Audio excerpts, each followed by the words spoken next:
The Ides of March are come. I am gone. Hail Caesar, read this schedule. No, read this first.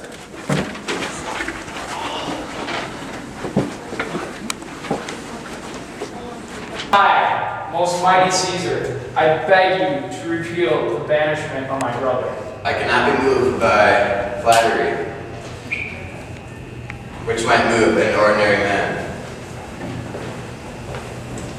I kiss thy hand, and not in flattery. What, Brutus? Pardon, Caesar, as low as to thy foot doth Cassius fall to begging Frenchman's for Publius Simple. I could be well moved if I were as you, but I am constant as the northern star. Let me show a little it, even in this, that I was constant that Cimber should be banished, and constant do remain to keep him so. Great Caesar. Doth not Brutus bootless kneel? Speak hence for me.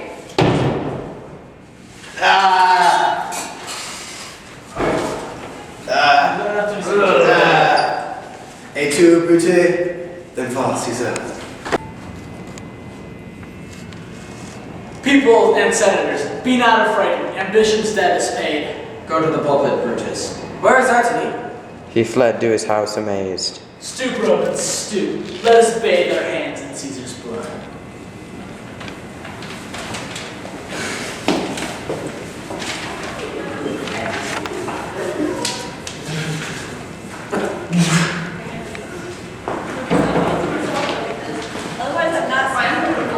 Who comes here? A friend of Antony? Thus Brutus, did my master bid me kneel? If Brutus will vouchsafe that Antony may safely come to him, then he will follow him through the dangers of this young, untried state. He shall be satisfied. By my honor, he will be untouched. I'll fetch him. Welcome, Antony.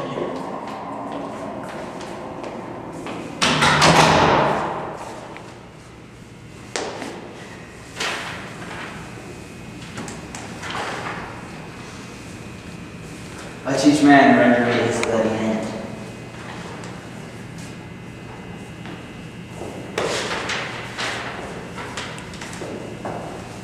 Do not consent that Antony speak in the funeral. I will go to the public first and show them the reason behind Caesar's death. Antony's speech will advantage us more than it will do us wrong.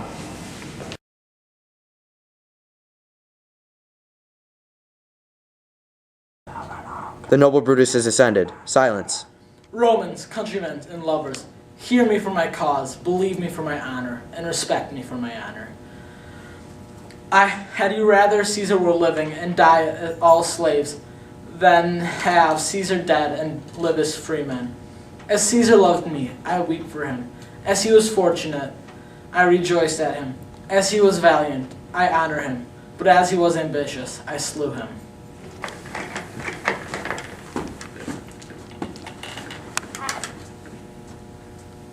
Bring him with triumph home unto his house.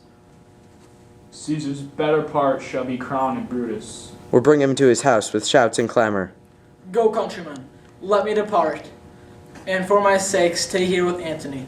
I do entreat you not a man's depart, save I alone till Antony has spoken. Stay, and let us hear Mark Antony. Friends, Romans, countrymen, lend me your ears. The noble Brutus hath told you Caesar was ambitious. If it were so, it is a grievous fault, and Caesar hath answered for it. Under leave of Brutus and the rest, for Brutus is an honorable man, come I to speak in Caesar's funeral. He brought many captives home to Rome, whose ransoms did the general coffers fill. Did this in Caesar seem ambitious? When that the poor have cried, Caesar hath wept. Ambition should be made of sterner stuff. Yet Brutus says he was ambitious, and yet Brutus is an honorable man. Bear with me. My heart is in the coffin there with Caesar, and I must pause till it come back to me. Methinks Antony is speaking the truth. But Caesar has had great wrong. He would not take the crown, Therefore 'tis certain he was not ambitious. Poor soul, his eyes are red as fire with weeping. There's not a nobler man in Rome than Antony. He begins again to speak.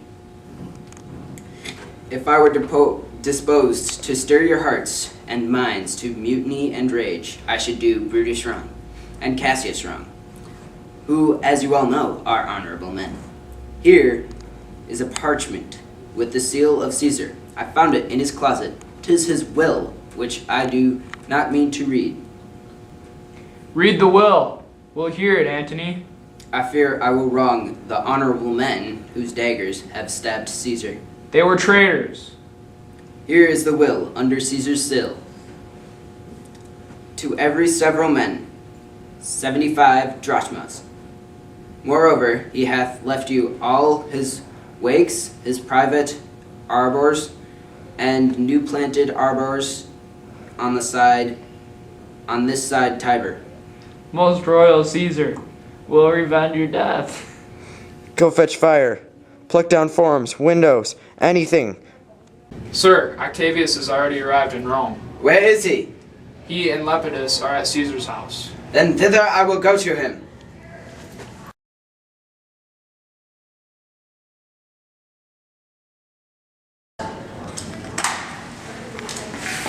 Who are you? I am Cinna. Tear to pieces, he's a conspirator. No, I'm not the conspirator. I am Cinna the poet. Doesn't matter anymore. Ah! Ah!